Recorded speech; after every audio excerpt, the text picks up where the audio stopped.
I want to raise money for the Special Operations Warrior Foundation. It's a foundation where 100% tuition goes to these kids to go to college, full tuition, whatever. So I found this great foundation. I'm going to raise money for it. So I said, you know what? I have to Google something that's evil, something very hard. I knew nothing about ultra marathons. I hadn't even run a marathon. I knew nothing about this world. So I Googled the top 10 hardest races in the world. And what comes up is a Badwater 135. It's a 135-mile race through Death Valley in the summertime. I thought it was a stage race. I thought it was a race where you run like 20 miles, set up camp, barbecue outside, and then go run some more the next day. So I called the race director up at the race and said, hey, Chris, his name is Chris Kosman, I want to do your race. So we had a long conversation. I was much heavier then, and I hadn't put running shoes on in over a year. I'm around between 240 to 270. I'm in that range. My weight has varied a lot through the SEAL teams and out of the SEAL teams, so I was a heavy guy. But the long and short of it all was I hadn't put running shoes on in over a year. I was a big-time power lifter. I lifted weights heavy. That's what I did. Right. I got back home from Iraq, went straight to free fall school, and then this happened. So I called Chris Kosman up on a Wednesday. He says, look, man, the only way you can qualify for my race is to run 100 miles at one time in 24 hours or less.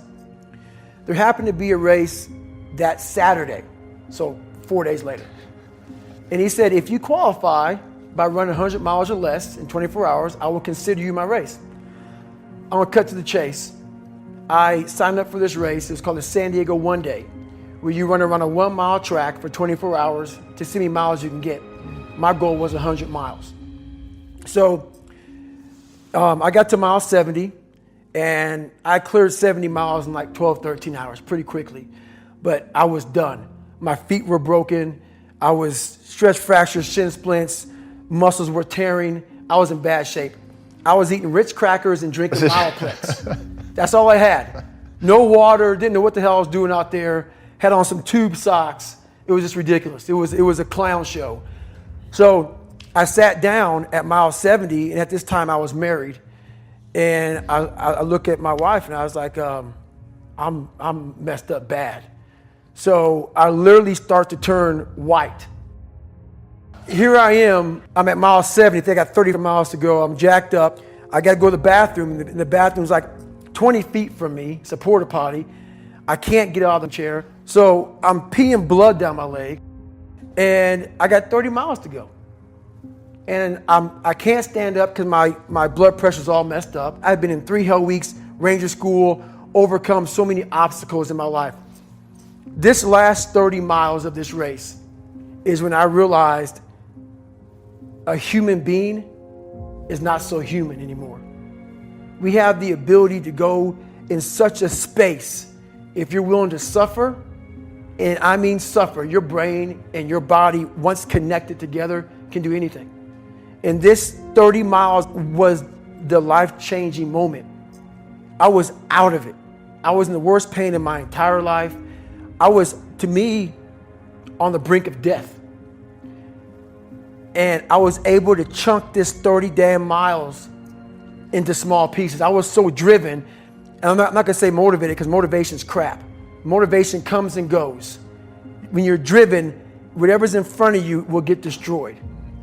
So I sat in this chair and I was so driven to succeed in this race. And at this time, everybody goes, were you thinking about the guys that died? And I'm not gonna lie to you, I wasn't. This became a personal thing. This became me against this race, me against the kids that called me against me. It just became something that I took so violently personal. And I broke this thing down into small pieces. I said, okay, I gotta get nutrition. I gotta be able to stand up before I can get off this curb and get off this chair and be able to go 30 miles. So I went through all these small steps, and I was able to stand up. And then from standing up, I was literally walking around with my wife at the time, and she goes, you're not gonna make the time. She goes, you're walking like 30-some minute miles. I got to mile 81, and the second she said that I'm not gonna make the time, I ran the last 19 miles nonstop. So this was years ago. I had literally the size of $50 I had to get compression tape, and I taped up my ankles and I taped up my feet, and that's how I got through that race. My shins hurt so bad from having stretch fractures that the only way I could continue on was I taped it so I wasn't doing the flexor motion that activates your shins. So I taped my ankles and my shins up, and I got that because in my third hell week, they weren't gonna let me go back through train anymore. So I literally went through all of BUDS, my last SEAL training, with stretch fractures and shin splints. And how I did it was I would tape my ankles all the way up to my calf every morning. So for the first hour, the pain was excruciating. But what happened is my feet would go numb. And I did that every single day for 6 months. That's how I got through my third hell week, because I was so broken from the first two that the commander said, hey, the CEO said this is your last time we're sending you through. So that's how I got the idea to do that. And people may listen to this and say, this guy is sadistic, he's crazy, No, if you know how I came up, you realize I was just a scared kid that found drive and passion to be something much better than what he thought he was. That's all it is. Cookie jar is something that I've made up of all the failures of my life, all the things that I failed and I went back. I failed and I went back and I finally succeeded. All the things that kicked my ass. I put them all in the cookie jar, because at times of hell, even the hardest men, in times of suffering, what we do is we forget how hard we really are. Because that's what suffering is. Suffering is a test. That's all it is. Suffering is the true test of life. And so that cookie jar travels in my brain. So whenever I get put in a situation where I have poopy pants, the woe is me mentality of, oh my God, life sucks, I take the 1 second decision.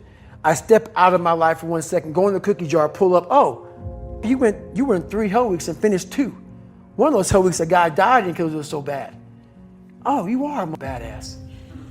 You are. I put it back in the cookie jar, and I remember who I really am. I'm not the kid that was called. I'm not the scared kid. This is who I am. It's a reminder of who you truly are at the core of yourself. But what I was saying to myself the whole time on that track, and this is what I say to myself: self-talk and visualization are the 2 keys to my success.